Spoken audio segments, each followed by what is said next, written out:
Hello, everyone. Rilus Dana here from Rilus Law, formerly Dana and Associates. So it's been a little while since I've done a live stream. So here I am. If you're watching live, feel free to leave a comment. And if you have any questions related to probate, trust administration, or real estate, go ahead, leave it in the comments. Whether you're watching live or even if you're watching on the replay, leave your comment in there. Let me know other topics that you'd like to hit. So today we're going to be talking about probate, trust administration, and as people fill in, let me share my screen.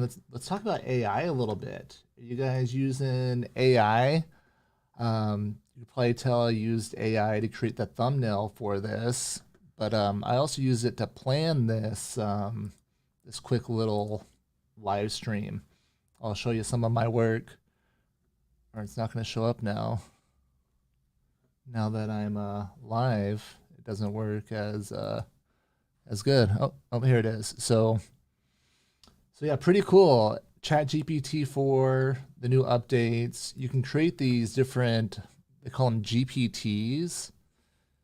So I guess the idea, it's like they're experts in different areas. So I have a few different ones that I've been playing with. I have this one that does legal research. The one I use for this, it's called the Legal Marketeer. I used it to write some other emails earlier. But it's pretty cool. I wanted to go live today.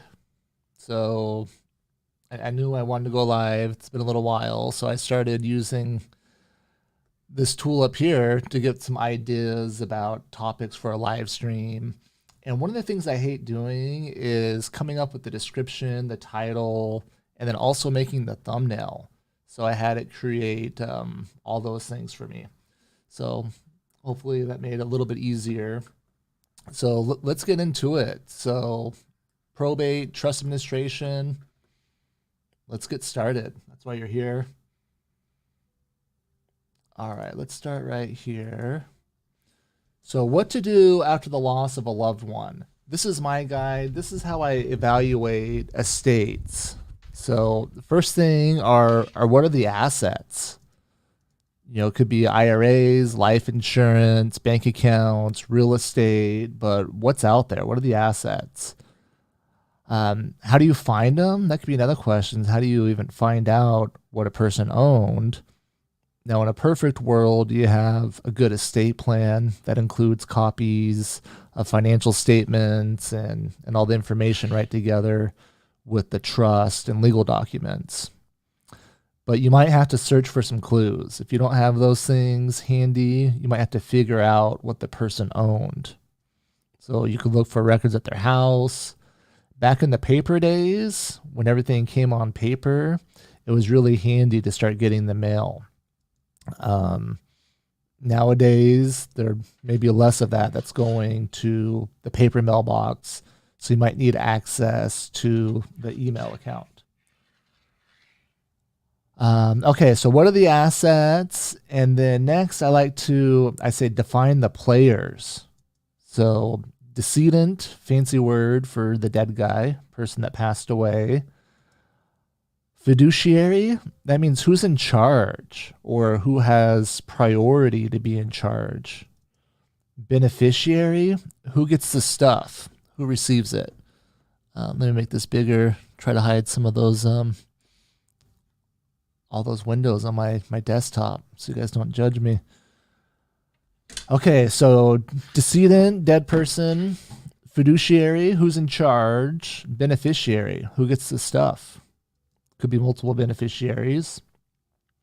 What is an estate? Is it a big house? Sometimes people use estate that way.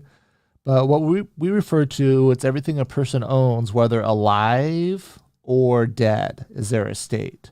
So if a person owned a house, bank account, IRA, life insurance while they're alive, their estate owns it once they passed away. Sorry, let me turn my phone off. I got my kids texting me. They're the only ones that I get alerts for, but I need to turn them off right now too. So estate. Everything a person owns, whether alive or dead. Fiduciary. So it's a person to whom property or power is entrusted for the benefit of another. And I like to use this handy visor, this green hat, for the fiduciary. So fiduciary duty, when they're wearing that hat, that means they have a fiduciary duty, which is a legal obligation of one party to act in the best interest of another. Okay, so what if there's no will? So let's go back a little bit. So we figured out, you're going to figure out what the assets are, who the parties are, and then we got to figure out what's controlling. So if there's no will, they call that intestate. It just means no will. So if a person died without a will, it's said that they died intestate. So what you do is you go to the laws in that state, you look up the laws of intestacy, and see who has priority to serve as a personal representative, and also see who the beneficiaries will be. So if you don't have a will, Big Brother's got you covered. There's the default backups. So if no will, look to the laws of intestacy. If there's really no family members, we're talking like no second cousins, no anyone, it's going to go to the state. So a lot of times people will say, well, what if they didn't have anyone? You got to go all the way, second cousins, really do some research, find some family members. So, sorry, let's see. Okay. So, all right. What is a last will and testament? It's a legal document. The person that makes it's called the testator. And in the will, they designate who the beneficiaries of their estate will be. And if they have minor children, they'll designate who the guardians of their children will be. And then who's going to be in charge of their estate, which is called the personal representative in Arizona and California. All right, so while the person's alive, the testator is alive, their will isn't doing anything. It's only comes into life, it's only controlling after they pass away. So it controls their estate, which isn't until they pass away. And then to activate a will, so a will says where it goes and who's in charge, but if you walk into the bank with a will, they're going to need more than that. So you have to go through probate to activate the will.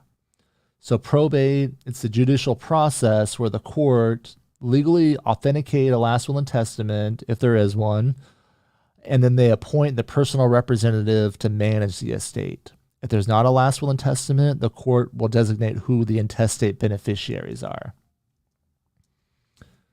All right, so this example here, she passes away. He's the beneficiary of the life insurance. He receives that.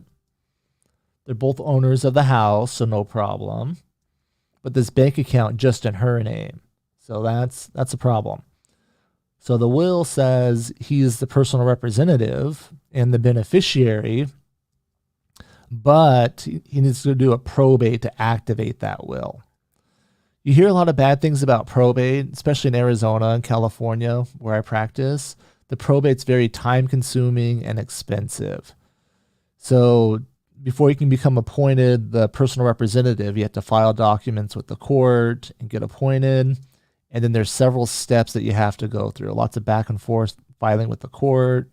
You have to notify all potential creditors by posting in the newspaper. And you have to wait 4 months to give them a chance to make a claim against the estate. So it's hard to do probate fast because of those built-in waiting periods and all the requirements. You're looking at usually around a year in Arizona. California can take a lot longer than that a lot of times.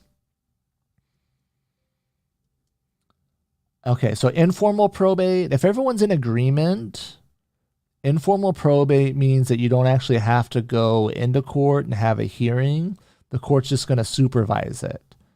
So they call it informal probate, and an easy way to remember is I can stay informal and I don't have to go to court. Formal probate, that's when I got to put on a suit or a tie. Nowadays, it's on video a lot, which is nice. But formal probate is required if there's a dispute of any kind, of who's going to be in charge. It's also required that we go formal if they don't have the original last will and testament and some other reasons. So informal probate means that we just file everything with the court and they supervise. Formal means that we actually have to have a hearing and have something decided by the court before the PR is appointed. So how long is probate? I kind of talked about that a little bit. So because of those built-in waiting periods, you're looking at, so our process, once we get hired, we're about 2 to 3 weeks to prepare that application in Arizona. Some of that depends on how quick we get all the information. Sometimes it can take a while to track down the addresses and contact information of all the beneficiaries. Sometimes we need beneficiaries to nominate or agree to appoint a personal representative so that we can do the informal route. So sometimes that can take a little while gathering all the information. After we file it with the court, we're seeing, depends on the county. Maricopa County, the biggest county here in Arizona, it's usually about 2 to 3 weeks. Some of these other counties, maybe a little bit longer than that. And also depends on the time of year some. I know right now I'm recording this on December 1st. I had a hearing the other day and they said how they're going into holiday mode after, I think it's December 8th. So they're going to have limited people on staff is what it sounded like, and things will take a little bit longer. So you got to do the creditor period after they're appointed. So that's 4 months. Collect all the assets. So sometimes that can take longer than 4 months. You can start collecting the assets as soon as a personal representative is appointed. I don't like to make any distributions until that creditor period's over, until we have an idea of what all the debt is of the estate, and until we can figure out those things. Then at the end, after everything's collected, after the creditors have been dealt with, we'll send an accounting to all the beneficiaries to approve. And then there'll be a final distribution, and then the probate can be closed. So about a year in Arizona is kind of, I would say, the average. Sometimes it can stretch on depending on other factors. We have some that have been open for a few years for various reasons. Sometimes there's assets that they need to sell or other reasons why they stay open longer. All right, so figure out what the assets are, who the players are, what controls. So if it's in the name of the deceased person, it's in their estate, and it's going to be controlled by their last will and testament if they have one. If not, if they don't have a will, then it's controlled by the default laws of intestacy. If it's owned by a trust, then the trust is going to be controlling. If the bank account has a beneficiary listed, then that's going to be controlling. So a lot of times with life insurance and retirement accounts, they have a beneficiary listed. Now, if there's no beneficiary listed, then it's controlled by their estate, which is their will, if they have one. The beneficiary, it could also list the trust to be the beneficiary too. So figure out what's controlling. Is it a will, trust? Okay, if you're the fiduciary, if you're the one that's in charge, what do? So call me, I can help you. You got lots of liability if you're taking on that role as the trustee or the personal representative. So what you want to do, you want to safeguard the assets and start an accounting.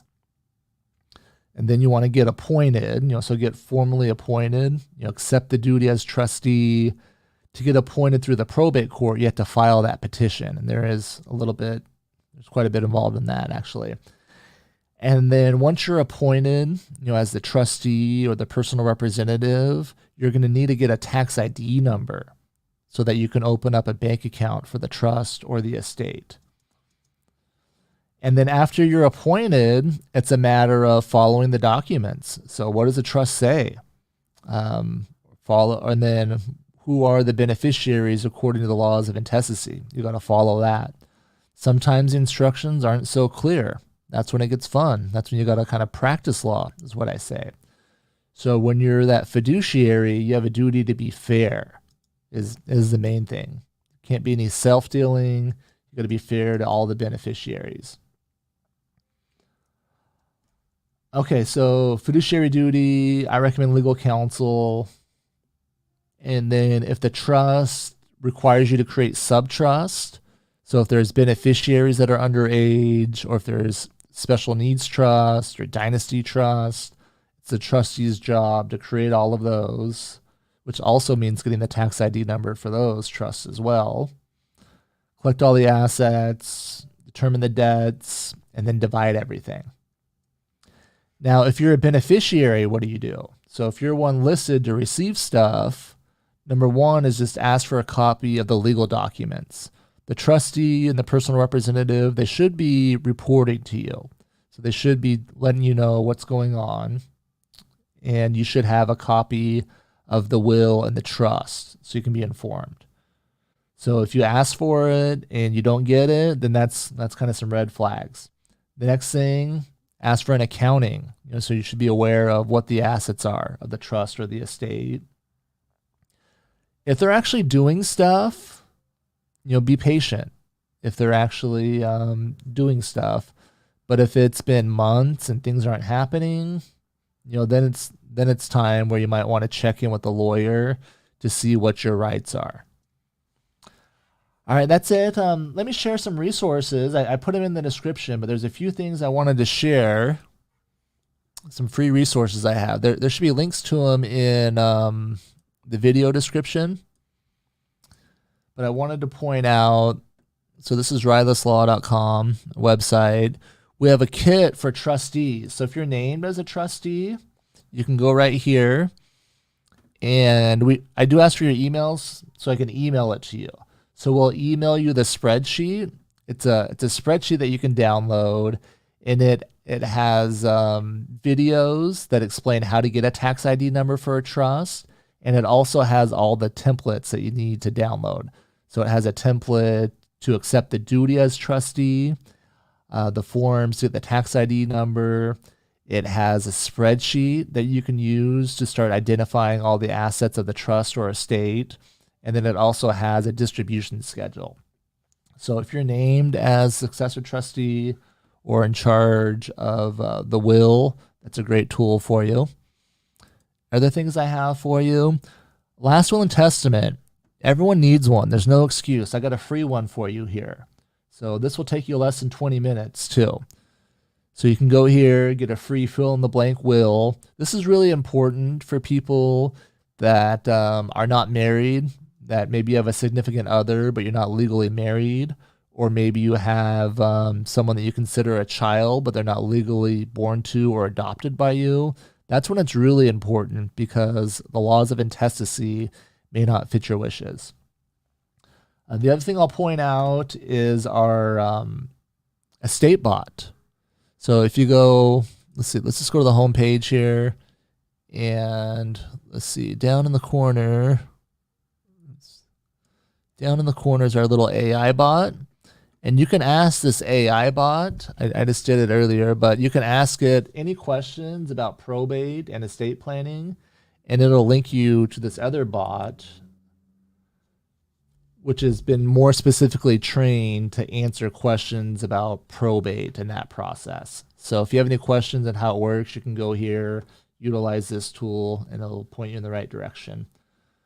So that's it for today. Hope you found this helpful. I'm Rilus Law, attorney practicing in Arizona, California. We help people set up their own plans to make sure their family is protected. And we also help clients administer after the loss of a loved one.